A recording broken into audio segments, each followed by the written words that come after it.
"Helen, you're back," Michael said with a grin as I walked into the living room. His overly casual tone immediately set off alarm bells. "I am," I replied cautiously, setting my suitcase down. Something about his smug expression didn't sit right with me. "What's with the smile?" "Oh, nothing," he said, waving his hand as if brushing off my question. Then with a flourish, he added, "Well, I suppose you'll find out eventually. I made a major business move while you were away." I raised an eyebrow. "What kind of move?" He leaned back against the arm of the couch, his grin widening. "Your jewelry collection," he said, his voice dripping with satisfaction. "I sold it. Every piece. And before you get upset, let me just say, you'll thank me later. Your jewels funded my empire." I froze, my heart pounding as his words sank in. My jewelry collection, the pieces I'd spent years curating, some handed down from my mother and grandmother, others purchased with my own hard-earned money. Gone. "What did you just say?" I asked, my voice low and trembling. Michael laughed, clearly misreading my tone. "I said I sold it, Helen. Do you know how much those diamonds were worth? Enough to jumpstart a venture that's going to put us on the map. It's brilliant, really. You should be proud." Proud? My hands clenched into fists as anger surged through me. "You had no right, Michael. That was my jewelry. Do you even realize what you've done?" He rolled his eyes. "Oh, come on, it's not like you wore half of it. It was just sitting there collecting dust. This way, it's actually doing something useful." My name is Helen, and if there's one thing I've learned in my marriage to Michael, it's that his ambition always comes first. When we met, I admired his drive.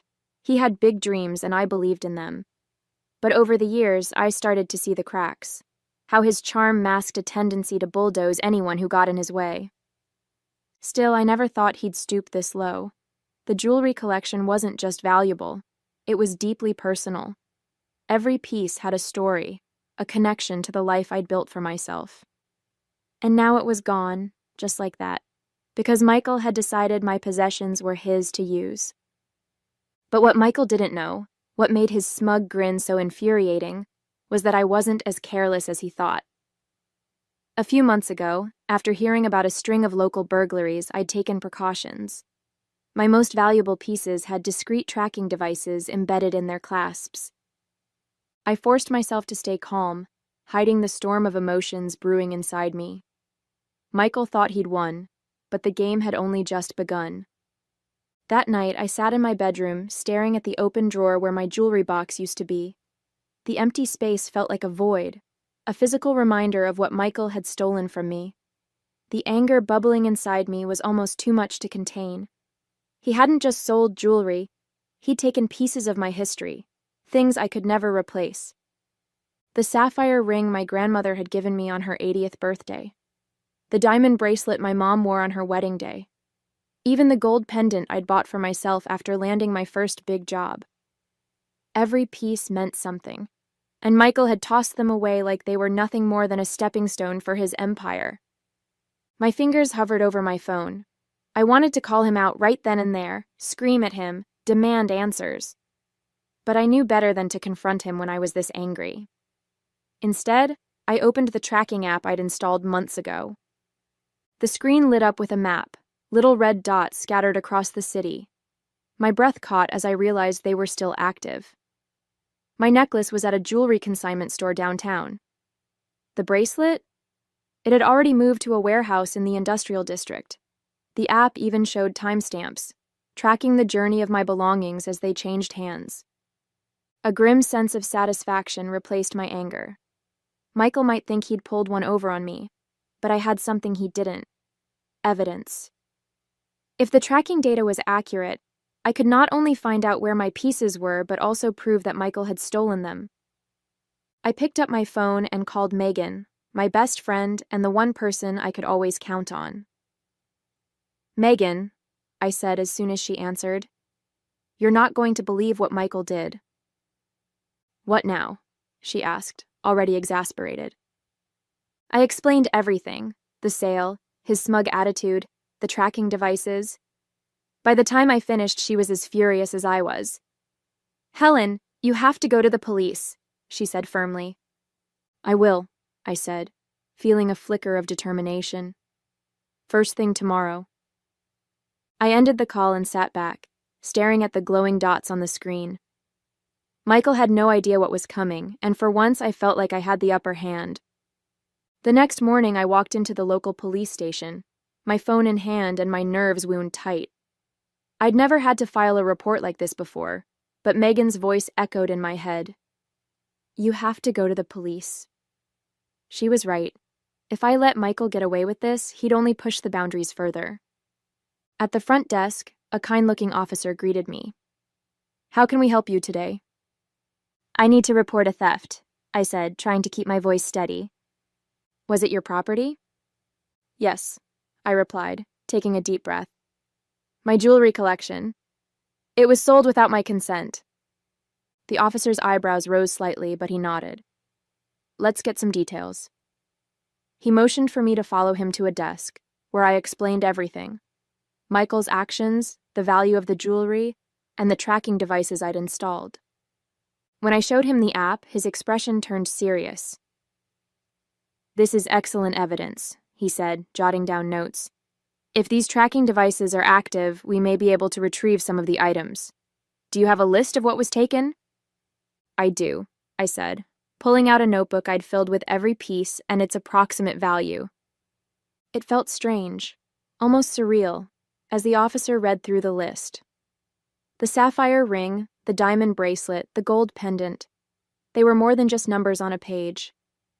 They were pieces of my life, and now they were scattered across the city because of Michael's greed. The officer, whose name tag read Detective Carter, looked up from his notes. "We'll start by verifying the locations of the tracking signals. If the items are where you say they are, this could be a straightforward recovery. However, since your husband sold them without your consent, this also constitutes fraud. Are you prepared to pursue charges?" I hesitated, the weight of his question pressing down on me. "Yes," I said finally. "I want him held accountable." Detective Carter nodded, his expression resolute. "Good. Let's get started." As I left the station, a mix of emotions churned inside me. Relief, knowing the police were taking this seriously. Anger, remembering Michael's smug grin when he told me what he'd done. And most of all, determination. For years I'd let Michael take and take, convincing myself it wasn't worth the fight. But this time was different. This time I was fighting back. By the time I got home, the adrenaline from filing the report had started to fade, leaving me with a mix of exhaustion and anxiety. I replayed the conversation with Detective Carter in my mind, wondering how Michael would react once he realized the police were involved. The thought didn't sit well. Michael had always been good at spinning situations to his advantage, turning himself into the victim no matter how egregious his actions were. I'd seen it before. How he could charm his way out of responsibility with a smile and a clever excuse. But this time, he didn't know I was one step ahead. That evening, Megan came over, a bottle of wine in hand. "Okay," she said, settling onto my couch. "Tell me everything. How did it go at the station?" I filled her in, from the evidence I'd shown Detective Carter to his plan to track down the pieces. She listened intently, her expression a mix of outrage and admiration. "You're handling this better than I would," she said when I finished. "If it were me, I'd probably be at his office flipping desks right now." I laughed despite myself. "Trust me, I've thought about it, but the police have the tracking data, and I think that's my best shot at getting everything back." "Good," Megan said, raising her glass. "To you, for not letting that smug jerk get away with this." The next day, I got a call from Detective Carter. "We've verified the locations of the items," he said. "2 are at a consignment store downtown, and another is in a warehouse. We've secured cooperation from the store owners and are moving forward with retrieval. I'll keep you updated as we progress." The relief was immediate. "Thank you," I said, gripping the phone tightly. "Does this mean I'll get them back?" "It's looking good," he replied. But the investigation is still ongoing.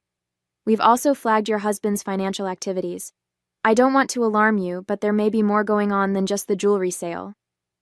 My stomach dropped. What do you mean? There are some unusual transactions linked to his business accounts, Detective Carter explained. We'll need to look into it further, but this could be bigger than we initially thought. As I hung up the phone, my mind raced. Michael hadn't just betrayed me. He might have been hiding an entirely different side of himself. The idea that Michael's betrayal could run even deeper haunted me for the rest of the day. I paced the kitchen, replaying Detective Carter's words. This could be bigger than we initially thought. What else had Michael been hiding from me? Later that evening, I decided to confront him. If there was more to this than the jewelry sale, I needed to know. When he walked through the door, his smug grin irritated me more than usual. He tossed his keys on the counter and said, "Busy day. What's for dinner?" I didn't even try to hide my anger. "Michael," I said, crossing my arms, "we need to talk. Now." His grin faltered, replaced by a wary expression. "What's wrong?" "What's wrong?" I repeated, my voice sharp. "You stole my jewelry to fund your so-called empire, and now the police are investigating you." The color drained from his face, but he quickly tried to recover. "Police? What are you talking about?" "I didn't steal anything, Helen. That jewelry was just sitting there, collecting dust. I thought you'd be happy it was being put to good use." I shook my head, disgusted by his audacity. "Put to good use? Michael, you had no right to touch my things. And now the police are looking into your finances, and they think there's more to this than just the jewelry." His expression shifted, anger flashing in his eyes. "You went to the police?" he hissed. "You're turning this into a circus. Why couldn't you just talk to me like an adult?" "Because talking to you doesn't work," I shot back. "You always find a way to twist things or talk yourself out of trouble. This time, there's evidence, and you can't charm your way out of it." Michael stared at me, his jaw tightening. "You've made a huge mistake, Helen. If you think you can tear me down like this, you've got another thing coming." I didn't flinch. "No, Michael. The only mistake I made was trusting you, but that ends now." The silence between us was heavy as he glared at me, his confidence cracking. For once, he didn't have a snappy comeback or a smug excuse. He simply stormed out of the kitchen, slamming the door behind him. I stood there for a long time, my heart pounding. This wasn't just about reclaiming what was mine anymore. This was about standing up for myself, for everything I'd let Michael take from me over the years. And I wasn't backing down. The next day, I received another call from Detective Carter. His tone was steady, but there was a weight to his words. "Mrs. Parker, we've recovered 3 of the items so far, including the diamond bracelet and sapphire ring. The rest are being traced to other locations, but we've hit an unexpected development." "What kind of development?" I asked, gripping the phone tightly. "We've uncovered financial transactions linked to your husband's business that suggest fraudulent activity. Some of these funds appear to overlap with the sale of your jewelry, but others involve external accounts that raise red flags. We're expanding the investigation." I sat down, the weight of his words pressing on my chest. Michael wasn't just selfish. He was reckless. "What does this mean for me?" I asked cautiously. "For now, you're not implicated," Detective Carter reassured me. "But it's important that you remain cooperative and provide any additional information we request. Your husband's actions could have serious legal consequences." I hung up and stared at the phone in disbelief. What had Michael gotten himself into? Selling my jewelry was bad enough, but fraud? I felt like I was living with a stranger, someone I no longer recognized. That evening, I called Megan. "The police think Michael's involved in something bigger," I said, pacing the living room. "They're looking into his business accounts." Megan didn't sound surprised. "Honestly, Helen, I'm not shocked. The way he carries himself, like the rules don't apply to him, it was only a matter of time before it caught up with him." "But how could I not have seen this?" I asked, my voice breaking. "I married him, trusted him, and now everything feels like a lie." Megan's tone softened. You couldn't have known, Helen. He's good at hiding things, at manipulating people. But this isn't your fault. You're doing the right thing by standing up for yourself. Her words gave me some comfort, but the anger and betrayal still churned inside me. Later that night, Michael came home. His usual confidence was gone, replaced by an air of frustration and barely contained rage. "I know what you've been doing," he said, his voice low and venomous. "The police, the bank. Do you have any idea what kind of damage you've caused?" "I didn't cause this, Michael," I said, meeting his glare. "You did. And now you're finally facing the consequences." He laughed bitterly. "You think you've won? This isn't over, Helen." "You're right," I said calmly. "It's not over. But it's out of your hands now." For the first time, I saw fear flicker in his eyes. The following morning, I received another call from Detective Carter.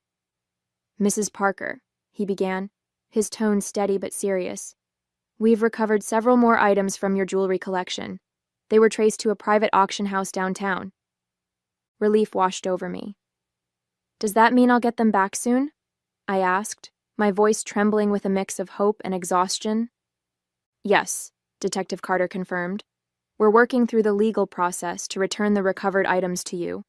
But there's another development. The financial records tied to your husband's business show evidence of tax evasion and embezzlement. It's a growing case." Hearing those words didn't surprise me anymore. By this point, I'd come to accept that Michael wasn't just careless, he was deeply unethical. I thanked Detective Carter and hung up, my resolve hardening. I couldn't let Michael's actions drag me down any further. That afternoon, I took the first tangible step toward reclaiming my independence. I contacted a lawyer Megan had recommended, someone who specialized in both family law and financial recovery. Sitting in her office, I explained everything, from the theft of my jewelry to the unfolding police investigation. "This is a mess," she said, flipping through her notes. "But the good news is, you've already done a lot to protect yourself by going to the authorities. We can file for a formal separation and begin securing your personal assets." Hearing those words was both terrifying and empowering. I'd never imagined I'd be sitting in a lawyer's office, planning to disentangle my life from my husband's. But after everything Michael had done, I knew it was the only way forward. "What about his business?" I asked. "Could this affect me financially?" "Potentially," she replied. "That's why it's important to establish clear boundaries now. If his business is under investigation, we need to ensure your finances are protected." Later that evening, as I reviewed the paperwork the lawyer had given me, Megan called to check in. "How are you holding up?" she asked. "I'm okay," I said, surprising even myself with the honesty of the statement. "For the first time in weeks, I feel like I'm in control. It's not easy, but I know I'm doing the right thing." "You are," Megan said firmly. "And you're stronger than you realize, Helen. Don't forget that." As I hung up, I glanced at the stack of documents on the table. The road ahead wasn't going to be easy, but for the first time, I felt ready to face it. 2 days later, I met Detective Carter at the station to review the progress of the investigation.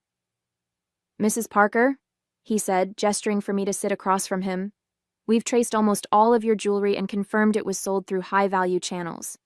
The auction house and consignment stores involved have provided full cooperation." "That's a relief," I said, feeling a small weight lift off my shoulders. "And Michael?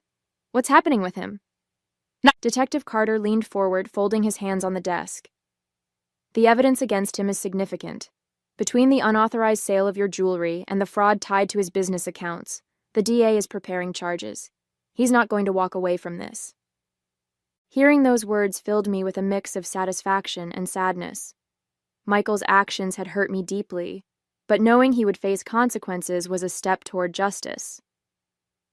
That evening, Michael came home late. I was sitting in the living room, surrounded by legal documents and paperwork from the bank. He stopped in the doorway, his face hard and defensive. "What is all this?" he asked, nodding toward the papers.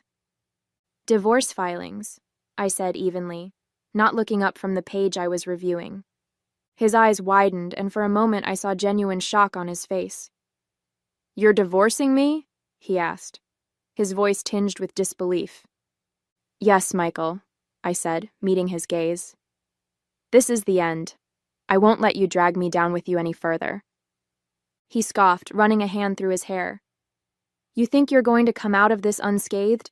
I built everything for us, Helen. Everything I've done was for this family. I laughed bitterly. You didn't do it for us. You did it for yourself. You stole from me, lied to me, and left me to clean up your messes. This family? It was always just about you. He stared at me, his confidence slipping away with each word. You don't mean this? He said finally. You can't mean this. I do, I said firmly, and you'll see just how serious I am when you're served. For the first time since this ordeal began, Michael was speechless. He turned and stormed out of the room, slamming the door behind him. I exhaled deeply, the sound of the door echoing in my ears. This wasn't just the end of my marriage, it was the beginning of reclaiming my life. The next morning, I got a call from my lawyer. Helen, the papers have been filed. Michael will be served later today, she said, her tone professional but empathetic. I let out a breath I didn't realize I was holding. Thank you, I said softly. Helen, I know this is a tough process, she added, but you've handled this with strength and clarity. Keep focusing on your next steps. We're in your corner. After the call, I sat at the kitchen table with my coffee, staring out the window. For weeks, my life had felt like a whirlwind of betrayal, anger, and frustration. But now, for the first time, there was a sense of clarity. The pieces of my jewelry were being recovered, the police investigation was progressing, and the divorce filings marked a definitive break from the chaos Michael had brought into my life. That afternoon, Detective Carter called with more updates. Mrs. Parker, I wanted to let you know that charges are being formally filed against your husband. Between the unauthorized sale of your property and the financial fraud linked to his business accounts, he's facing multiple counts. I felt a wave of relief wash over me. Does this mean I'll be able to recover everything he sold? It's likely, Detective Carter replied. The evidence is strong, and the cooperating parties have agreed to release the items back to you as soon as the case progresses. But more importantly, the justice system is holding him accountable. Thank you, I said, my voice steady. When I hung up, I realized something profound. I wasn't angry anymore. I wasn't consumed by the betrayal or the need to make Michael pay. I was simply ready to move on. That evening, I met Megan for dinner. She raised her glass with a grin. To Helen, she said, the woman who didn't just survive, she thrived. I laughed, clinking my glass against hers. I don't know if I'd call it thriving just yet, but I'll take it. Megan leaned in, her expression serious. You're stronger than you think, Helen. You took control when it mattered most. Don't forget that.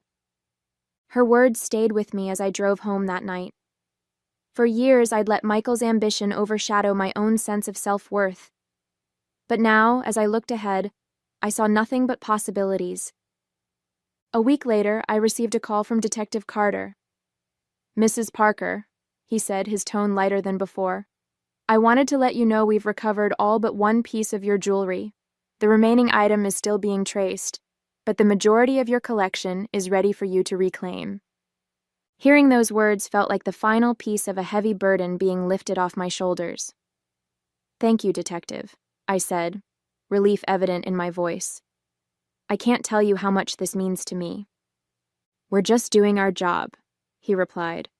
But if I may say, you've handled the situation with remarkable strength. Not everyone takes the steps you did. After the call, I made my way to the precinct to collect the recovered items.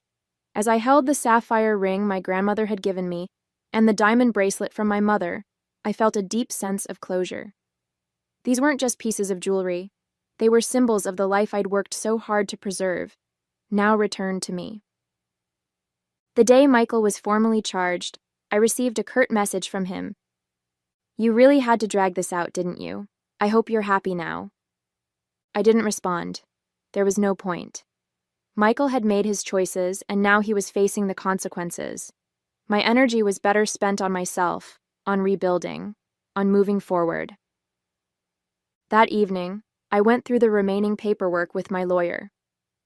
Once the divorce is finalized, your financial separation from him will be complete, she said. His debts won't touch you. Thank you, I said, feeling a weight lift. That's exactly what I need. It wasn't until later that night, sitting in my quiet, newly peaceful home, that I realized how much had changed.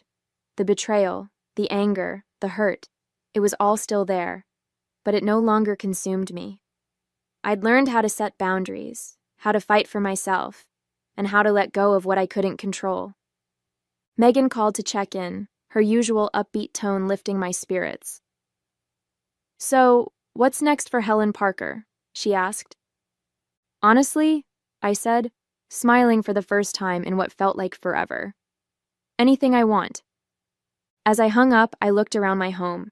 Not just a house, but my space, reclaimed and safe. For the first time in years, I felt like I could truly breathe. Michael's actions had tested me in ways I never expected, but I'd come out stronger. And now my future was finally mine to define.